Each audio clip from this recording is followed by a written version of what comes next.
Hello everyone. आज हम chapter 7 micro economics का production function and returns to factor ये स्टार्ट करेंगे। तो सबसे पहले इसमें आता है आपका concept of production function, short run और लॉन्ग रन। तो सबसे पहले तो प्रोडक्शन फंक्शन क्या होता है?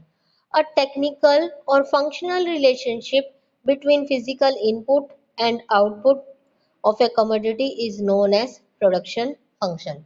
देखो इसमें दिया हुआ है क्यू एक्स, यानी कि एक्स कमोडिटी का आउटपुट जो है वो फंक्शन है किसका? एल के। एल है आपका फिजिकल इनपुट लेबर और के है फिजिकल इनपुट कैपिटल।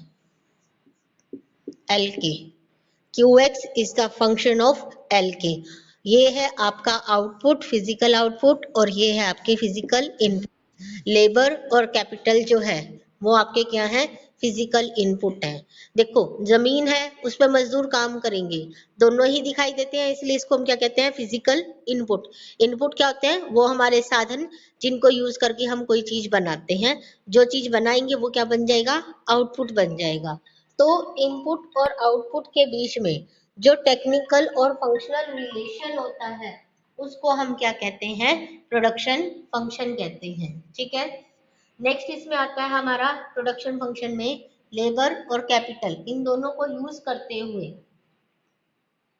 जो हम बनाते हैं उसको हम क्या कहते हैं? Production function. जमीन लिया, लेबर लिया, उसको यूज करते हुए हमने क्या किया? जमीन पर खेती बाड़ी की। आपने किसी भी चीज का प्रोडक्शन किया, वीट, राइस, जो भी किया, ये क्या है आपका? Physical output. ये क्या बना आपका? फिजिकल आउटपुट बन गया। और ये क्या है आपके? Physical input. तो फिजिकल इनपुट और आउटपुट के बीच में जो टेक्निकल और फंक्शनल रिलेशन होता है उसको हम क्या कहते हैं? Production function. कंसेप्ट यही था ना, कंसेप्ट ऑफ प्रोडक्शन फंक्शन। तो प्रोडक्शन फंक्शन समझ आया। फिर आता है शॉर्ट रन और लॉन्ग रन। अब बात आती है शॉर्ट रन क्या होता है और लॉन्ग रन क्या होता है। ध्यान से समझना। शॉर्ट रन वो टाइम पीरियड है जिसमें आपका एक फैक्टर वेरिएबल होता है, बाकी फैक्टर क्या होते हैं? फिक्स होते हैं। और लॉन्ग रन वो होता है जिसमें सारे ही फैक्टर क्या होते हैं? वेरिएबल होते हैं, कोई फिक्स फैक्टर नहीं होता।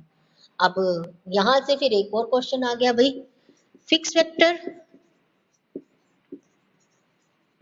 और वेरिएबल फैक्टर कौन से हुए? पहले तो ये पता चले ना।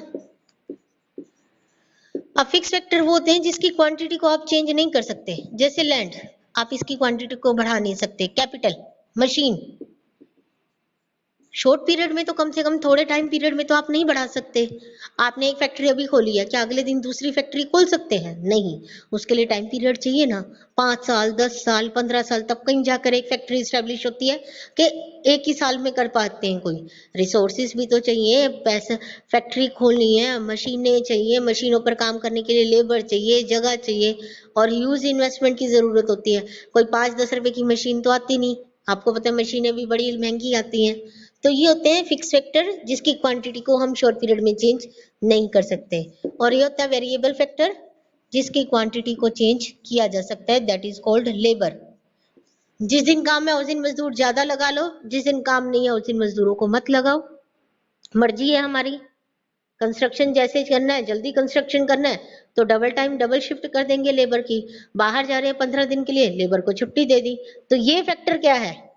इसकी क्वांटिटी को हम चेंज कर सकते हैं, तो इसको क्या कहते हैं? वेरिएबल। जिसकी क्वांटिटी चेंज की जा सकती है टाइम पीरियड पे उसको हम क्या कहते हैं? Variable factor. और जिसको हम चेंज नहीं कर सकते उसको हम क्या कहते हैं? Fix factor. तो फिक्स फैक्टर क्या है, वेरिएबल फैक्टर क्या है, आगे समझ में। नेक्स्ट टॉपिक करते हैं अब आपका। तो production function, it's the definition, a technical और functional relationship between physical input and output is known as production function. फिर उसके बाद शॉर्ट पीरियड और लॉन्ग पीरियड मैंने आपको बताया। शॉर्ट पीरियड में सिर्फ एक फैक्टर वेरिएबल, बाकी फिक्स, और लॉन्ग पीरियड में सारे फैक्टर वेरिएबल। तो फिक्स और वेरिएबल फैक्टर कौन से होते हैं वो बता दिया हमने। फिक्स की क्वांटिटी को हम चेंज नहीं कर सकते, वेरिएबल को हम चेंज कर सकते हैं। इसके बाद आता है आपका अगला topic, total product, marginal product और एवरेज प्रोडक्ट। देखो आपको मैंने पहले कहा था यूटिलिटी वाला कंसेप्ट जो है वही सेम यूज होना है, सिर्फ वहां पर टीयू होता था, वहां यहाँ पर क्या हो गया, टीपी हो गया, वहां एमयू होता था, यहाँ क्या हो गया, एमपी हो गया। कंसेप्ट वही का वही है आपका। टोटल प्रोडक्ट क्या होता है कि फिजिकल इनपुट की जितने भी हमने यूनिट कंज्यूम करते हुए जितना भी आउटपुट प्रोड्यूस किया उसका सम टोटल जो है उसको हम क्या कहते हैं, total product. Total product is the sum total of output of each unit of variable factor used in the process of production। Labour की जितनी यूनिट को कंज्यूम करते हुए जितना भी आउटपुट प्रोड्यूस हुआ उसका सम टोटल को हम क्या कहते हैं, टोटल प्रोडक्ट कहते हैं। मार्जिनल प्रोडक्ट क्या आता है, हर एडिशनल यूनिट को कंज्यूम करने से जितना एडिशनल आउटपुट होगा उसको हम क्या कहते हैं, marginal. TPN minus TPN minus 1। MU में क्या था, टीयूएन माइनस 1 था ना, इसमें पी आ जाएगा, यूटिलिटी की जगह सिर्फ प्रोडक्ट वर्ड यूज हो जाएगा, फॉर्मूला सेम है, टीपीएन माइनस 1। एवरेज प्रोडक्ट क्या होता है, पर यूनिट ऑफ आउटपुट जो होता है वेरिएबल प्रोडक्ट का उसको हम क्या कहते हैं, एवरेज प्रोडक्ट कहते हैं। अब इनके फॉर्मूले जो है फिर से लिख रही हूँ, एमपी जो है वो किसके इक्वल है, टीपीएन माइनस 1। एपी किसके इक्वल है, टीपी अपॉन में एल। ठीक है, और अगर हमें मार्जिनल दिया हो, टोटल निकालना हो तो क्या फॉर्मूला हो जाएगा, टीपीएन माइनस 1 ये है ना, इसको इधर कर देंगे, एमपी प्लस टीपीएन माइनस 1 तो किसके इक्वल रह जाएगा, टीपी। कुछ नहीं किया, फर्स्ट वाले को ही देखो ध्यान से, इसी को मैंने बस यहाँ से इधर ले आई, एमपी प्लस टीपीएन माइनस 1 कर दिया तो आपका क्या आ जाएगा, टीपीएन आ जाएगा। एमपी प्लस टीपीएन माइनस 1 था तो वो प्लस करके हो गया। ठीक है, अब इसको हम न्यूमेरिकली भी देखते हैं, टेबल से देखते हैं। और सेम हमारा टॉपिक जो था यूटिलिटी वाले में, टोटल और मार्जिनल में रिलेशन, मार्जिनल और एवरेज का रिलेशन। यूटिलिटी में एवरेज यूटिलिटी हमने नहीं की थी, लेकिन प्रोडक्ट में हमने एवरेज प्रोडक्ट किया है। ठीक है, तो दोनों का रिलेशन देखते हैं अब। देखो, एक तो फिक्स फैक्टर की हमारी यूनिट्स होगी, लेबर तो नहीं है, फिक्स फैक्टर हमारा क्या है, मशीन लिख दो, लैंड लिख दो, कुछ भी, कोई एक फैक्टर फिक्स जो भी लिखना चाहो। वेरिएबल फैक्टर, वेरिएबल में आपकी क्या आती है, लेबर। ठीक, फिर टोटल प्रोडक्ट, मार्जिनल प्रोडक्ट और एवरेज प्रोडक्ट। एक मिनट बेटे मैं मार्कर चेंज कर लूँ, लाइट हो गया है फिर दिखेगा नहीं आपको, होल्ड करना।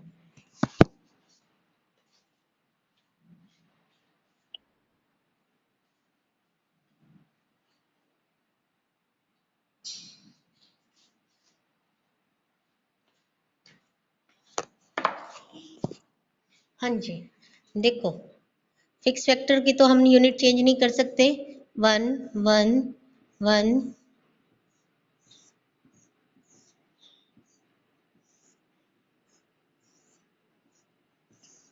ठीक है, फिक्स फैक्टर तो एज इट इज रह गया, इसकी यूनिट को हम चेंज नहीं कर पाएंगे भाई, क्योंकि ये तो फिक्स होता है।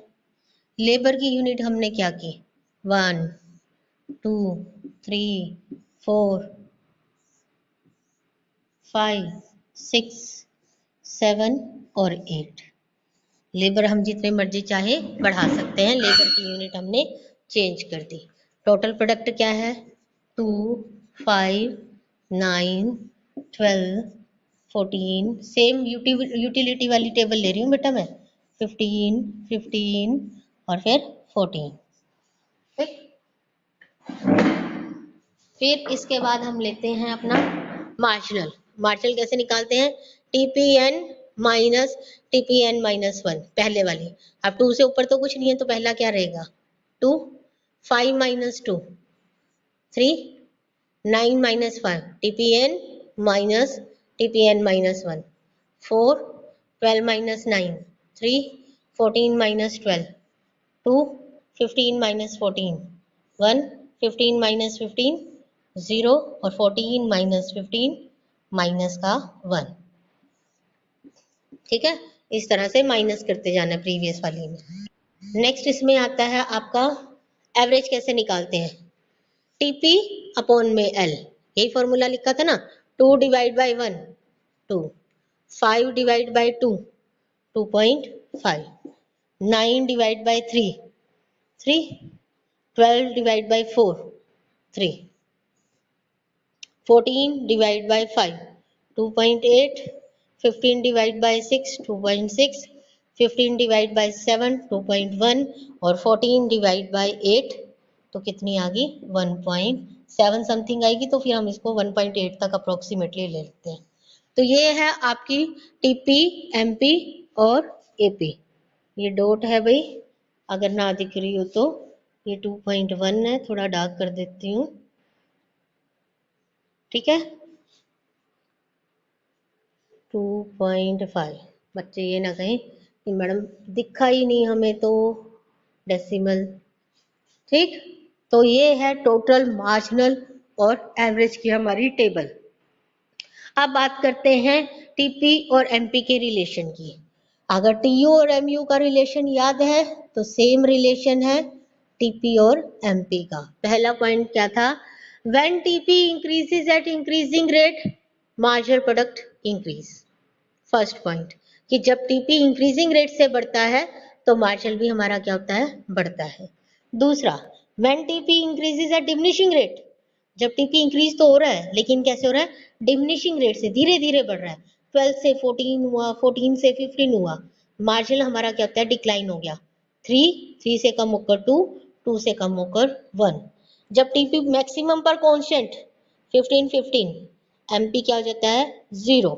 और जब टीपी 15 से कम होकर 14 डिक्लाइन हो गया तो एमपी हमारा क्या हो गया, नेगेटिव हो गया। एमपी हमारा क्या हो जाता है, नेगेटिव हो जाता है। तो ये है टीपी और एमपी का रिलेशन। सेम टीयू और एमयू वाला है, दोबारा से रिपीट कर रही हूँ। जब हमारा टीपी इंक्रीजिंग रेट से इंक्रीज होता है मार्जिनल हमारा इंक्रीज होता है। जब टीपी हमारा डिमिनिशिंग रेट से इंक्रीज होता है, यानी बढ़ तो रहा है लेकिन धीरे बढ़ता है, मार्जिनल हमारा क्या होता है, डिक्लाइन होता है। जब टीपी मैक्सिमम पर कांस्टेंट हो जाता है मार्जिनल हमारा 0 हो जाता है। और जब टीपी हमारा डिक्लाइन हो जाता है मार्जिनल हमारा नेगेटिव हो जाता है। ये आता है टीपी और एमपी का रिलेशन। फिर अगला इसमें आपका कंसेप्ट आता है एमपी और एपी का रिलेशन। एक चीज याद रखना, एपी की जो स्पीड है चाहे वो इंक्रीज होने की है चाहे वो डिक्रीज होने की है, ये दोनों ही क्या होती हैं, स्लो होती हैं कंपैरिजन टू एमपी। कैसे, एक मैच में सचिन तेंदुलकर ने बनाए 20 रन, दूसरे मैच में उसने बनाए 100, ठीक है। अगर हम मार्जिनल देखें तो मार्जिनल कितना हुआ, 80, 100 माइनस 20 करेंगे ना, मार्जिनल कितना बढ़ गया, 80 बढ़ गया। लेकिन अगर हम एवरेज देखें तो 20 plus 100 divide by 2, 120 divide by 2 कितना आ गया, 60। एवरेज कितना बढ़ा, 60। बात दो ही मैचों की हो रही है लेकिन मार्जिनल और एवरेज का फर्क देखो बेटा, मार्जिनल कितना बड़ा था, 80, जबकि एवरेज कितना बड़ा है, 60। तो ये फर्क होता है मार्जिनल और एवरेज में। एवरेज के इंक्रीज होने की, डिक्रीज होने की स्पीड जो होती है वो मार्जिनल के कंपैरिजन में क्या होती है, स्लो होती है। अब इसको टेबल में भी आप देखो, जहां एमपी आपका बड़ा 2 3 4, एपी क्या है, बड़ा तो है 2 2.5 और 3, पॉइंट के डिफरेंस से बढ़ा ना। फिर जहां मार्जिनल आपका डिक्लाइन हुआ 3 2 1, सीधा 3 से कम होके 2, 2 से कम होके 1, मार्जिनल कितना हो गया 3, 2.8 और 2.6। देखो डेसिमल से जो है वो हमारा डिक्लाइन हो रहा है, 2.8 2.6 और 2.1 हो गया हमारा, ठीक है। जहां फिर हमारा मार्जिनल 0 और नेगेटिव हो गया, एवरेज हमारा जो है वो 2.1 और 8 का रहा। एवरेज हमारा क्या रहा, 2.1 और 8। तो इसकी स्पीड क्या है, स्लो है, इंक्रीज होने की भी स्लो है, डिक्रीज होने की भी स्लो है। एक पॉइंट आता है जहां पर एमपी और एपी दोनों एक दूसरे के क्या हो जाते हैं, इक्वल हो जाते हैं। ठीक है, तो ये था हमारा टीपी एमपी और एमपी और एपी का रिलेशन। ये तो किया टेबल में। अब आपने इसी टेबल को यूज करते हुए इसको डायग्राम में भी करना है, और आपकी बुक में बड़ी क्लियर कट जो है इसका आपको डायग्राम दिया गया है। ऐसा नहीं है कि आपको इसका डायग्राम नहीं दिया गया।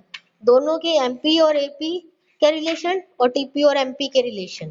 पेज नंबर जिनके पास न्यू बुक है वो देखो बेटे, नीचे लिया यूनिट्स ऑफ लेबर 1 2 3 4 5 6 7 8, पहले इधर ले लिया टीपी, ठीक। फिर नीचे सेम उसके परपेंडिकुलर में जैसे टीयू और एमयू का बनाया था ना, नीचे बनाना है सेम वैसे ही 1 2 3 4 5 6 7 8 यूनिट ऑफ लेबर ले ली, यहाँ पर एमपी और एपी ले लिया। पहले एमपी का ड्रॉ किया फिर एपी का ड्रॉ किया।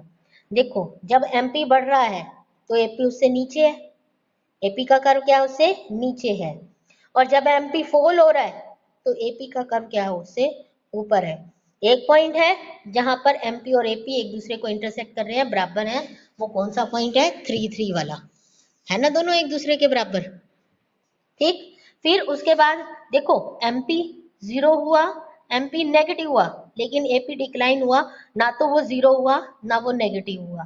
क्यों नहीं हुआ? क्योंकि टीपी जो है वो जीरो या नेगेटिव नहीं होता, इसलिए एपी भी हमारा जीरो या नेगेटिव नहीं होगा। याद रखना इस चीज को। तो टीपी एमपी का रिलेशन, एमपी एपी का relation, fix factor, variable factor, ठीक, ये कर लिए। कल हम करेंगे अगले वीडियो में लॉ ऑफ वेरिएबल प्रोपोर्शन, ठीक है। आज के लिए इतना काफी है। आज ये जो करवा रहे हैं इसको साथ साथ करना है बेटे आपने।